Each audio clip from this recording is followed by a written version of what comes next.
Ya, pemirsa, 11 orang korban kecelakaan bus pariwisata GA Trans di Jalan Imogiri, Kedung Gueng, Imogiri, Bantul masih dirawat di RS PKU Muhammadiyah Bantul untuk mendapatkan perawatan. Ya, pemirsa, ke-11 pasien tersebut alami luka ringan hingga sedang. 11 pasien belum diizinkan pulang ke rumah masing-masing karena masih dalam masa observasi dari pihak rumah sakit. Pihak rumah sakit PKU Muhammadiyah tidak alami kendala selama proses perawatan dan penanganan korban maupun proses identifikasi.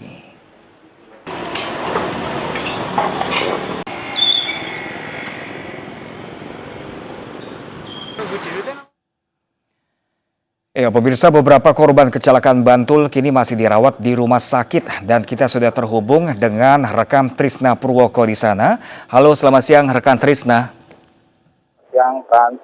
Ya, rekan Trisna, bagaimana kondisi para korban yang hingga saat ini masih dalam perawatan di rumah sakit tersebut? Ya, hingga saat ini 11 korban yang masih berada di rumah sakit PKU Muhammadiyah Bantul masih dalam kondisi baik dan sudah mulai berkembang lebih baik daripada hari kemarin. Rata-rata 14 pasien ini menderita luka ringan hingga sedang. Dan masih ditangani oleh petugas medis yang ada. Rumah sakit PKU Muhammadiyah sendiri sejak hari Minggu kemarin menerima 16 korban kecelakaan bus wisata dari Jalan Maunan ini. 5 orang korban meninggal dunia di rumah sakit ini dan sudah dikirimkan ke rumah duka sejak tadi malam. Sebelum rumah sakit PKU Muhammadiyah ini kami juga sempat melakukan pemantauan ke rumah sakit umum daerah Pemban Senopati. Ya, di sana masih merawat lebih kurang 6 orang korban yang menderita luka antara ringan hingga berat. Demikian, Pak. Ya, rekan Trisna, sebelumnya ada 11 orang yang belum diizinkan pulang oleh pihak rumah sakit dan masih dalam tahap observasi. Nah, ini apa yang dialami para korban hingga saat ini belum boleh diizinkan untuk pulang? Ya, dari pemantauan kami tadi bahwa pasien ini menderita luka pada bagian tulang punggung, kemudian luka di bagian tulang paha, lecet-lecet di tangan, sehingga masih memerlukan perawatan di rumah sakit. Ya, Trisna, kami juga ingin mengonfirmasi apakah dari seluruh pasien yang dirawat atau korban dari kecelakaan motor tersebut ini, memang adakah yang terkonfirmasi positif COVID-19? Ya, kalau dari rumah sakit PKU Muhammadiyah sendiri, dinyatakan tidak ada korban bus wisata yang terindikasi terpapar COVID-19.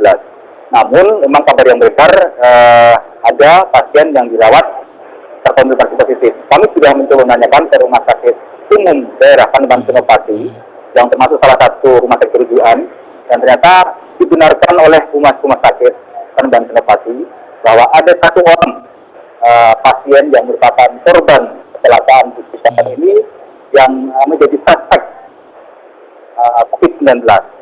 Namun saat ini sudah dalam penanganan khusus oleh rumah sakit sesuai dengan prosedur yang telah ditetapkan. Demikian, Pak. Oke, baik, rekan Trisna Purwoko, terima kasih dan kami masih akan menunggu informasi terbaru dari Anda dan selamat bertugas kembali rekan Trisna. Ya, pemirsa, kita ke informasi selanjutnya, pemirsa. Ya, pemirsa, 13 orang tewas saat bus pariwisata mengalami kecelakaan di Bukit Bego, Bantul.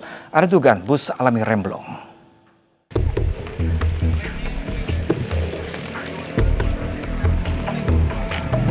Sebanyak 13 orang tewas saat bus pariwisata mengalami kecelakaan di Bukit Bego, Padukuhan Kedung Bueng, Kelurahan Ukirsari, Kapanewon, Imogiri, Bantul.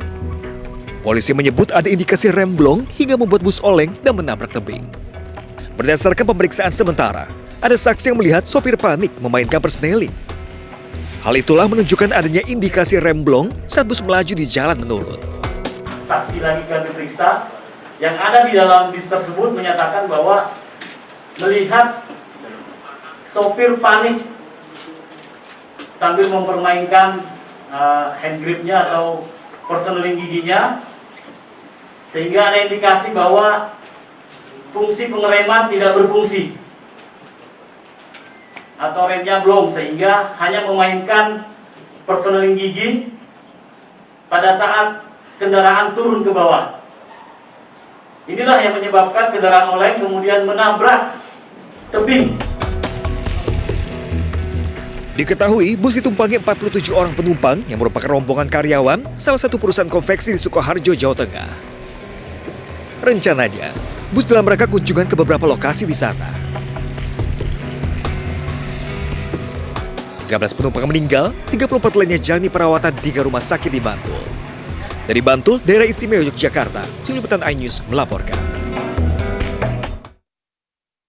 Sementara itu pemirsa, hingga kini polisi masih memeriksa penyebab dan kronologi kecelakaan yang menewaskan 13 orang. Dan pemirsa, kita sudah terhubung dengan rekan Galih Wisma di Polres Bantul. Halo, selamat siang Galih Wisma. Selamat siang, Prof. Ya, Galih Wisma, apakah hingga saat ini polisi sudah menetapkan penyebab pasti dari kecelakaan maut tersebut? Baik, ya.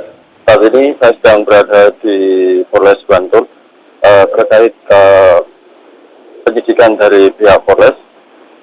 Kami berusaha untuk menghubungi Humas maupun Laka Lantas, namun dari pihak Laka Lantas sendiri saat ini sedang berada di lokasi bersama dengan Lantas, Perlantas, juga dibantu dengan jajaran Raja, sedang berada di TKP untuk penyidikan terkait penyebab pasti kecelakaan bus di Bukit Tinggo Imogiri Bantul. Namun dari informasi yang dapat sejak kemarin pihak kepolisian sudah mengambil speedometer bus untuk mengetahui kecepatan bus saat sebelum terjadi kecelakaan. Dan juga ada belum sendiri ataupun kelayakan bus ini masih dikaji oleh pihak kepolisian, karena informasi yang saya dapat dari pihak Humas Polres tadi dilihat dari fisik bus sendiri ini sebenarnya bus bukan bus yang baru atau istilahnya bukan bus bisa dikatakan bus yang tidak layak pakai. Namun ini masih proses pengkajian apakah bus sendiri tidak layak pakai, kemudian apakah disebabkan oleh rem blok. Ini masih dikaji oleh pihak Polres sejauh ini. Ya. Terkait dengan lokasi sendiri sebenarnya memang cukup rawan kecelakaan, mengingat tahun 2017 juga pernah terjadi kecelakaan bus pariwisata. Dan sebenarnya dari pihak Polres sendiri sudah memasang rambu-rambu untuk dari bawah. Itu sudah ada rambu-rambu untuk bus besar tidak diberikan untuk melewati. Namun karena bus yang terjadi kecelakaan kemarin tersebut melaju dari atas. Oke, baik. Jadi kemungkinan belum ada rambu-rambu yang pasang. Oke, baik. Terima kasih banyak Galih Wisma langsung dari Polres Bantul, Daerah Istimewa Yogyakarta. Terima kasih dan selamat bertugas kembali. Pemirsa, kita ke informasi lainnya pemirsa. Seorang ayah dan anak cekcok dengan tetangganya hingga berujung maut di Kabupaten Ogan Ilir, Sumatera Selatan. Sang anak tewas akibat sabetan senjata tajam.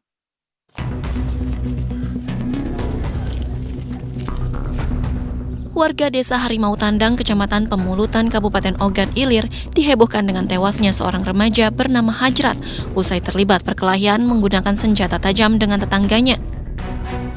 Kejadian bermula saat korban dan ayahnya mendatangi anak tetangganya di perkebunan sawit. Kemudian terjadilah cekcok di antara mereka. Akibatnya, 1 tewas dan 2 orang dilarikan ke rumah sakit. Polisi langsung mendatangi tempat kejadian perkara, mengamankan barang bukti dan melakukan penyelidikan. Jadi korban itu ada 2 ditemukan warga tersebut. Kalau motifnya luka-luka atau sudah? Ada yang meninggal, 1 lagi dibawa ke rumah sakit. Dugaan sementara, benar? Kalau dugaan sementara di sini ada diduga terkait pasal pembunuhan 338. Polisi masih terus melakukan pengembangan penyidikan guna mengetahui penyebab perkelahian.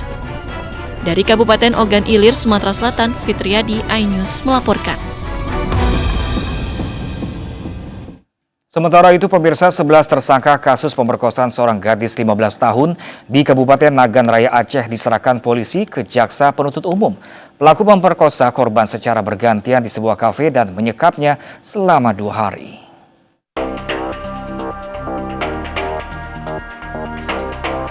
Sebanyak 11 tersangka kasus pemerkosaan dan penyekapan seorang gadis 15 tahun di Kabupaten Nagan Raya Aceh diserahkan polisi ke jaksa penuntut umum.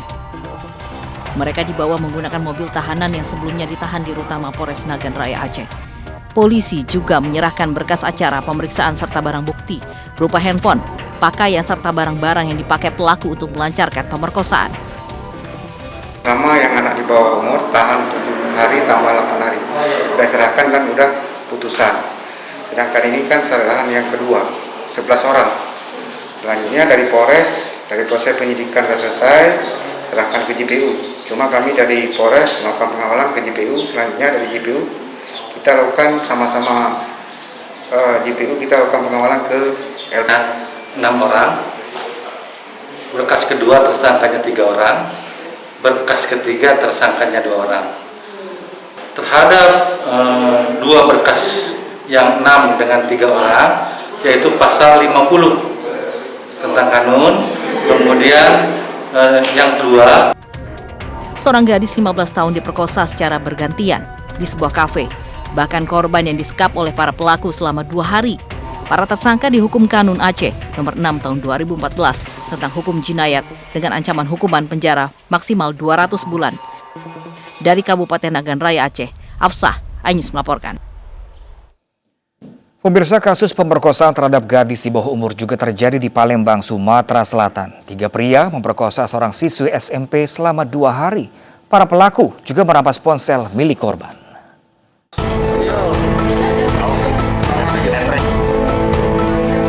Satreskrim Polrestabes Palembang meringkus 3 pelaku pemerkosaan terhadap seorang pelajar SMP di sebuah penginapan di Jalan Slamet Riyadi, Palembang, Sumatera Selatan. Peristiwa keji ini bermula saat seorang pelaku berkenalan dengan korban di media sosial dan mengajak bertemu di sebuah penginapan.